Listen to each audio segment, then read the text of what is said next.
반갑습니다. 오늘도 하나님의 말씀과 함께하는 복된 하루 되시기를 소원합니다.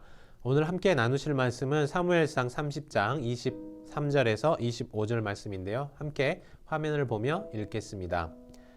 다윗이 이르되 나의 형제들아 여호와께서 우리를 보호하시고 우리를 치러 온 그 군대를 우리 손에 넘기셨은즉 그가 우리에게 주신 것을 너희가 이같이 못하리라.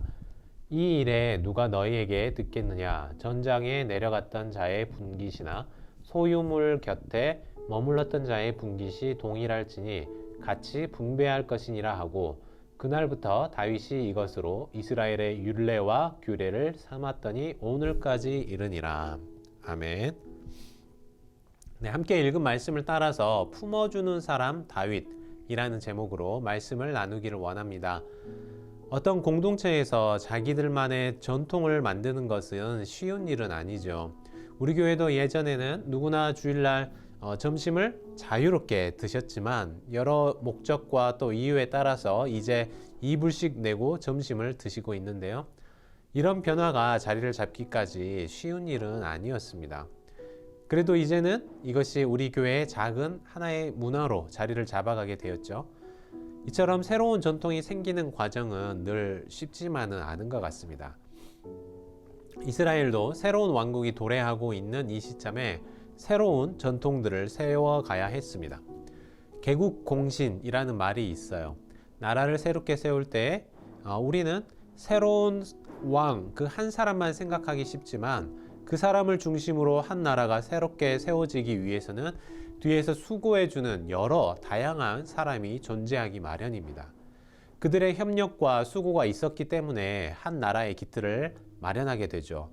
다윗 왕국도 마찬가지였습니다. 사울로부터의 어떤 도피 생활도 길어지고 있었지만 또한 다윗은 동시에 자기 백성들의 그 위협을 제거하는 작은 전투들을 계속해야만 했습니다. 그런데 이렇게 전쟁이 계속되는 와중에 나라가 세워지다 보면 아무래도 주목을 받는 것은 전장에 나가서 또 맨 앞에 앞장서서 싸우는 장군들이 주목을 받게 될 것입니다. 그래서 그들은 자신들의 수고에 대한 보답을 받게 되는데요. 다윗과 그 일행이 아말렉과의 전투를 멋지게 끝낸 후에 일이 생겼습니다.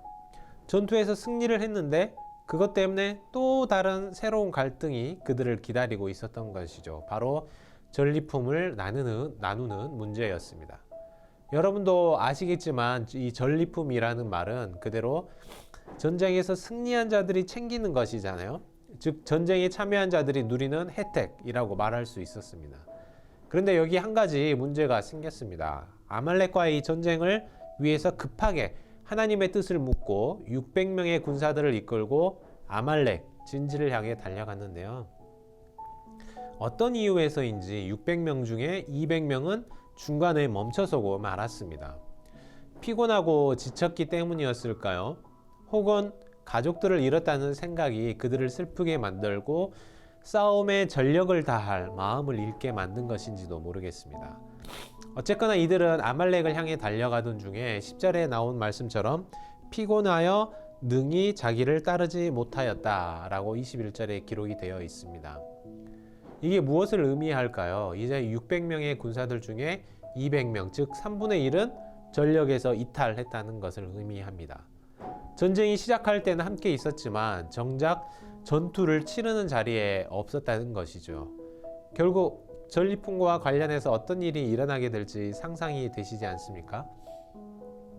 네, 그렇습니다. 전쟁이 끝나고 보상의 시간이 되었는데요. 전쟁을 치르는 동안에는 크게 문제가 불거지지 않았지만 이제 실리적인 자리에 들어서게 되니까 사람들은 자신의 본성을 드러내기 시작했습니다. 앞서서 어제 보았던 말씀에서도 마찬가지였어요. 그렇게 다윗을 따라왔던 사람들이었습니다. 왕으로 세움은 받았지만 지금은 도망자 신세라는 것을 알면서도 그래도 다윗을 따라왔던 사람들이었어요. 그런데 아말렉 사람들에게서 가족들을 잃고 나니까 어떻게 했습니까? 다윗을 돌로 치려고 했던 사람들이었죠. 이번에도 마찬가지였습니다. 다윗이 그들을 거두어주고 함께 전투를 하기로 결정했지만 실리를 따지는 것은 다른 문제였습니다. 전쟁은 함께 시작했지만 우리가 수고한 것과 저기 부솔 시내 건너편에 그대로 주저앉은 사람들은 우리가 한 수고와는 비교가 안 된다는 것이죠. 그래서 다윗에게 따져 물었습니다. 전리품은 우리가 다 가져야 한다. 저들은 우리와 같이 수고하지 않았기 때문에 자기 가족들만 되찾게 하자라고 말했습니다. 어쩌면 인간적인 생각에 볼 때 맞는 말처럼 보이기도 해요. 그런데 성경이 이 부분을 어떻게 표현했는가 함께 성경을 보시죠. 22절을 보니까요. 다윗과 함께 갔던 자들 가운데 악한 자와 불량배들이라고 이렇게 표현을 하고 있습니다. 어떻습니까? 하나님 보시기에 이렇게 말하는 거예요. 이런 사람들은 악한 불량배들이라고 말하는 것입니다. 그러면 다윗은 이 사태를 어떻게 접근하고 있을까요? 다윗의 태도를 한번 보시죠. 여기서 우리는 누구의 편을 들어야 할까 생각해 볼 필요가 있겠죠. 피곤해서 주저앉은 200명이냐 아니면 마지막까지 함께 싸워준 400명이냐. 그런데 만일 여기서 균열이 한번 생기기 시작하면 이제 다윗의 일행은 앞으로 끊임없이 당파 싸움에 휘말리게 시작할 것입니다. 다윗은 이를 너무 잘 알았고 그래서 지혜롭게 이 일을 헤쳐나가게 되었습니다. 23절을 제가 한번 읽어보니까요. 다윗이 이르되 나의 형제들아 여호와께서 우리를 보호하시고 우리를 치러 온 군대를 우리 손에 넘기셨은즉 그가 우리에게 주신 것을 너희가 이같이 못하리라. 네, 어떻습니까?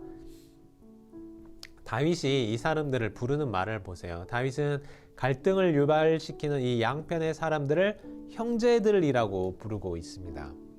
우리는 이 도망자 세월을 함께 보낸 형제라는 것이죠. 이어서 이 전쟁에 대한 평가를 내리고 있는데요. 다윗의 요지는 이렇습니다. 이 전쟁의 승리는 우리가 이겨서 잘해서 이긴 전쟁이 아니라는 거죠. 바로 오직 여호와께서 우리를 보호하시고 적들을 우리 손에 넘겨주셨기 때문에 우리가 승리했다는 것입니다. 이것이야말로 하나님의 마음에 합한 사람의 자세입니다. 여기서 어떤 정치적 묘수를 써서 자기에게 유리한 판세를 이뤄가는 게 아니죠. 다윗은 오직 하나님께 영광을 돌리고 이 일이 하나님에 의해 이루어진 일이라고 고백합니다. 처음 전쟁을 시작할 때에도 기도하며 시작했던 것처럼 말이죠. 그래서 답은 이미 나왔습니다. 하나님이 이기게 하셨고 하나님이 우리에게 전리품을 주셨는데 이것을 가지고 어떤 인간적인 사고로 누구에게는 주고 누구에게는 주지 않고 나눌 수 없다는 것이죠. 그래서 다윗은 여기서 새로운 전통을 세우게 됩니다. 전장에서 남아있었던 400명 또 남아있지 않았던 200명 모두가 같다라는 것입니다. 또 여기서 한 가지 더 살펴볼 것이 있어요. 악하고 불량한 사람들은 나머지 200명을 어떻게 표현했냐면 우리와 함께 가지 않은 사람들이라고 불렀어요. 우리랑 다르다라는 거죠. 그런데 다윗은 이들을 우리의 분깃과 소유물 곁에 머물렀던 자들이라고 말합니다. 둘이 보는 시각이 달랐어요. 물론 이들이 전장에 함께하지 못했고 부솔 시내를 건너지 못했지만 부솔 시내를 건너는 중에 어쩔 수 없이 남겨두어야 했던 여러 가지 장비들 또 소유물들을 남아서 지키는 일을 해줬다라는 것입니다. 400명의 눈에 이런 일이 자신들이 전장에서 벌인 일과는 비교 안 되는 일이라고 여겼지만 다윗에게는 이 모든 일이 각자 역할만 달랐을 뿐이지 모두 가치 있는 일이라는 것이었습니다. 우리는 그래서 오늘 말씀 속에서 좋은 교훈을 발견하게 되는데요.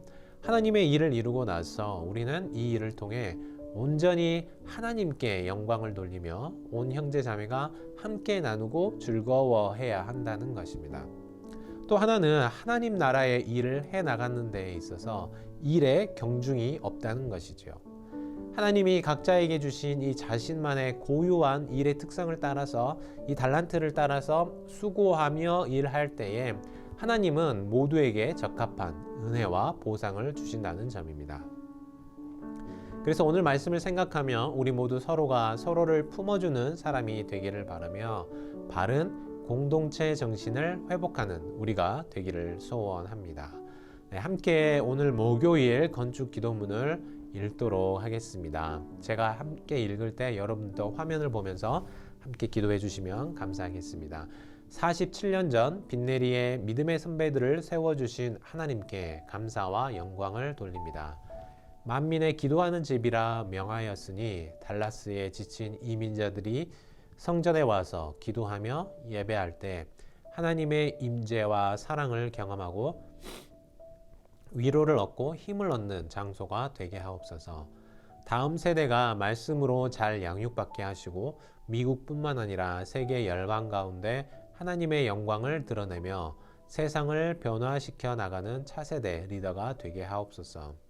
빈내리에 함께 모인 성도들이 연합하게 하시고 달라스의 빛과 소금이 되어 작은 예수로 살아가게 하옵소서. 모든 성도가 믿음 안에서 기적의 역사를 이루는 축복의 통로로 쓰임 받게 하옵소서. 아멘. 제가 마무리하며 기도하겠습니다. 하나님 감사합니다. 오늘 전장에서 승리하고 돌아와 전리품을 나누는 새로운 전통을 만든 다윗을 보았습니다. 다윗은 전투에서 함께 싸운 자들이나 남아서 자기의 소유물을 지켜준 사람들이나 어떤 경중을 따지지 않고 품어주는 사람임을 보았습니다. 하나님, 우리가 하나님의 일을 하면서 혹시라도 사람들의 마음을 읽고 있진 않는지 돌아보게 하여 주시고 오늘 우리가 서로를 품어주는 그런 다윗과 같은 사람이 되게 하여 주옵소서.